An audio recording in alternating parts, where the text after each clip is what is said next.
Jessica. Hi, David. How's your day going? It's pretty good. What about yours? It's going pretty well. It's been a long one. Yeah. How was group this morning? Good this morning went well. Good. Got people really open up and talk about some of their true feelings about what they're going through. So it's really good to see. Okay. And there were people that had never done that, so I'm happy about that. What about yours? Good. I have a couple of people that have been admitted since our staffing last week that are a bit of a concern. Group is going well, but a couple of my new admits are a little bit of a challenge this week. Really? Yeah. Do you want to start, or should I? Yeah, I can go ahead and start. Okay. We have a lady coming in, her name's Loretta.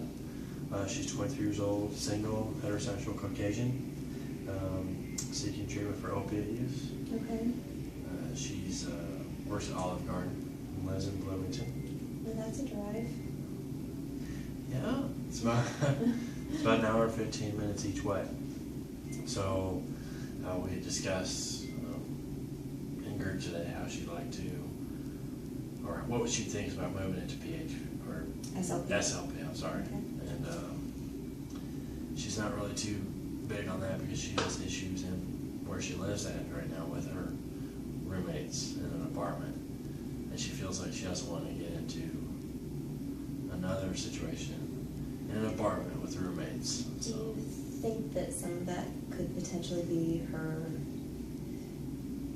reluctance, could potentially be that she's potentially still using and that she's not wanting to move into an environment that's clean and safe?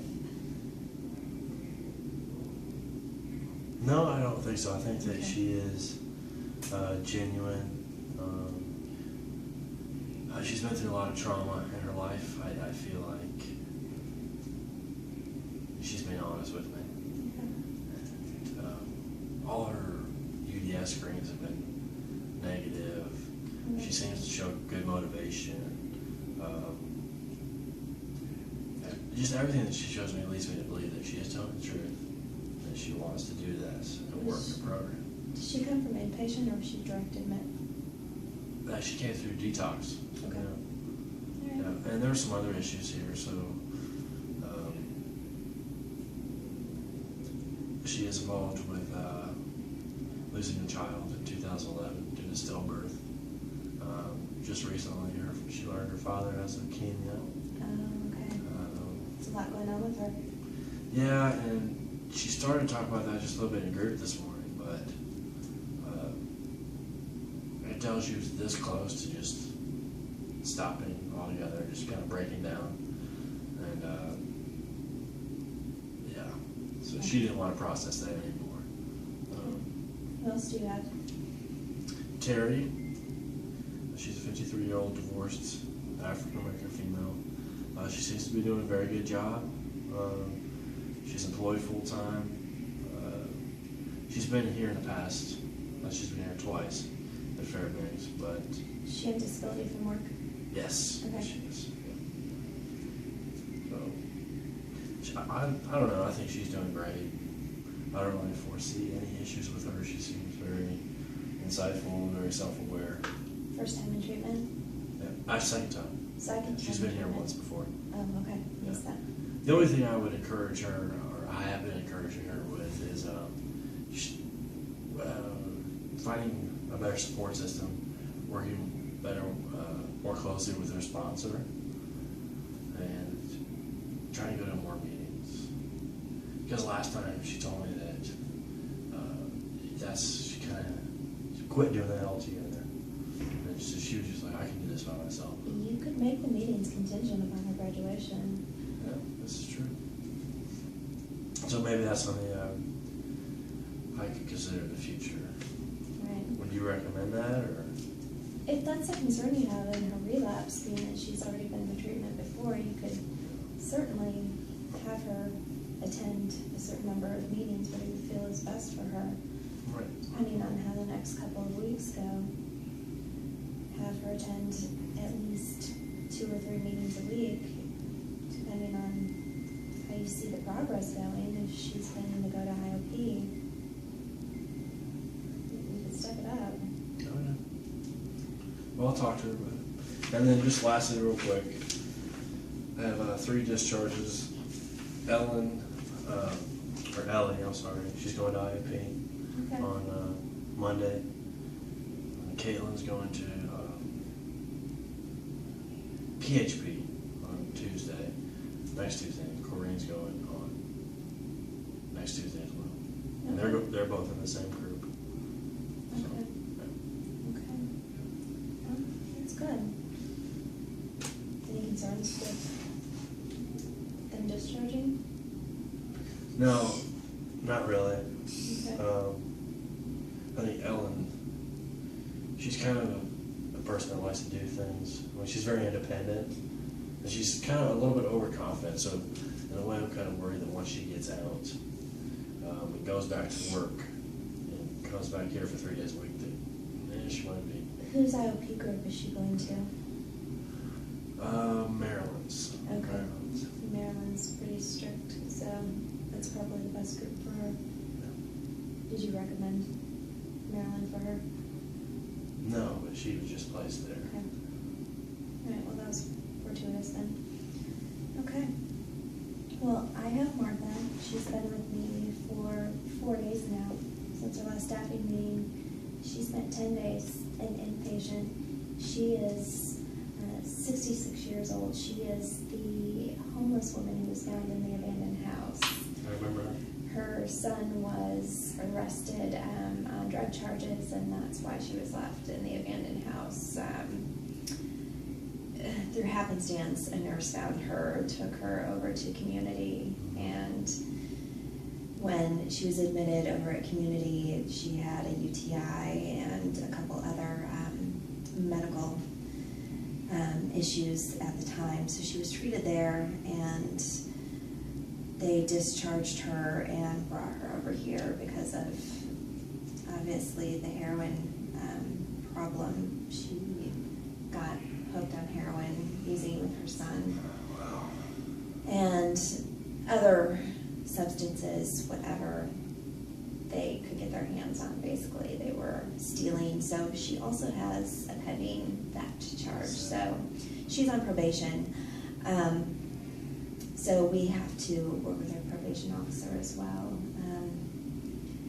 That could probably be pending for a while until she gets through treatment. I have to write something up for her probation officer. If you could help me with that. Which reminds me, I remember you asking about that, and definitely, I'll help you with that, whatever. Okay, because I know you had to write up a couple of things for some of your No problem. patients as well. How is she in group? She's fairly insightful at this point in time, but she's starting to present some symptoms of depression, and I think that's because now that she's getting off the drugs, all of this is starting to become very raw, it's starting to hit her. So I'm thinking some grief counseling in addition to what she's going through with us, and PHP might not be such a bad thing. She revealed in group that she lost a son a couple of years ago. So I don't know if she had processed that before, because she's been in active addiction for several years now. So that's all surfacing at this point in time. Is she's not working or anything? Is she? No, she'd been homeless for, I'd say, the better of the last 5 years. 5 years? Yeah. I mean, before that, I mean, she's 66, right? Yeah. Is she retired from anywhere, or? She stated that she was getting some kind of disability check that would arrive like on the 1st, and by the 3rd, they blew through that. Yeah, they blew through that. So they were stealing to get whatever they needed for the rest of the month. So it was a bad situation. Yeah. So there's a lot to process in the next several weeks with her in group. So it will be interesting to see how she progresses. Okay. Well, I don't really know what we're in for at this point in time. And then we also have Georgia. She is the 20-year-old polysubstance user, but My concern with her is that she is presenting signs of a lot of mental illness. But she was the one Every that came day, through the hallway screaming. right, every day in group, she believes that some new illness has presented itself. She asked one of the other group members yesterday if they thought she was schizophrenic, and the day before it was something else. But she also has, I believe, some type of body dysmorphic disorder because she's not eating. She's lost a lot of weight just from being an inpatient, but some of the other group members who are living with her at SLP said that she is, after every meal, going and vomiting. Okay. So we need to definitely get her in to see a psychiatrist. Yes, we need a referral for her. Yeah, she's doing it here. Right, immediately. So that's a huge concern.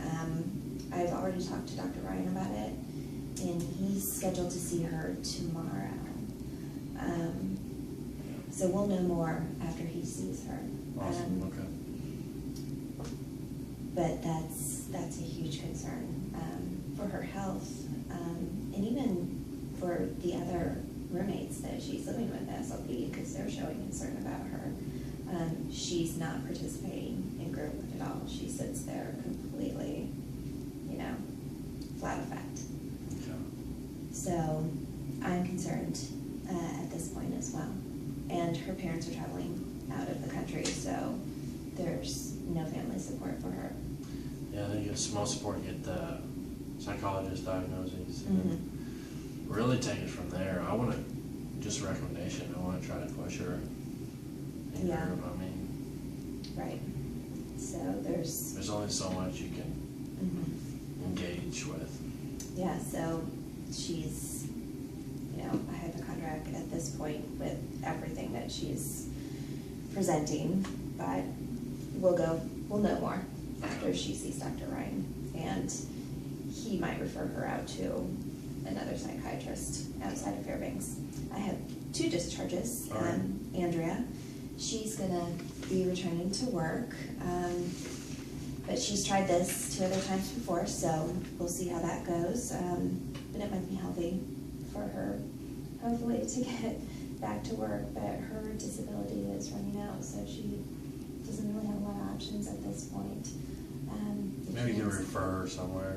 if she wants to stay employed. So anyway, I have my fingers crossed for her. And then Sarah, she is transitioning to IOP, so she's going to have a lot more free time. My concern for her is the free time.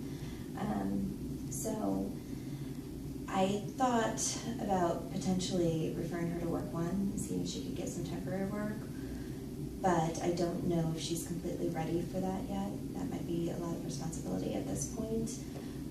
The other option was stepping up her meetings from 3 to 5 AA meetings a week, and then seeing if she could volunteer here at the cafe. Yeah, she's kind of a fine line. Does she have children? No, Okay, so she lives by herself? Is it no, correct? she's over at SL. Oh, I'm sorry, okay. Yeah. Yeah, in that case, I'd probably go with what you're recommending. What, Just- the stepping up her meetings? Stepping up the meetings and, I don't know, has she I think expressed concern about I work? think I'm gonna have another individual meeting with her before she transitions to IOP and kind of Okay. see where she's at. I think stepping up the meetings for her is definitely a good thing because she stays far more focused when she's attending more meetings. Okay. And her attitude is definitely better when she's attending meetings. And then I'll talk to her both about work and volunteer. We'll go from there. Sounds good. Other than that, that's all I have for this week. Okay. But definitely, if we could get together and we can work on the probation piece for Martha, that'd be really helpful. Definitely, Okay. definitely. All right, I'll send you an email and see what time works best for you. Okay. Okay, great. Thank you. Awesome.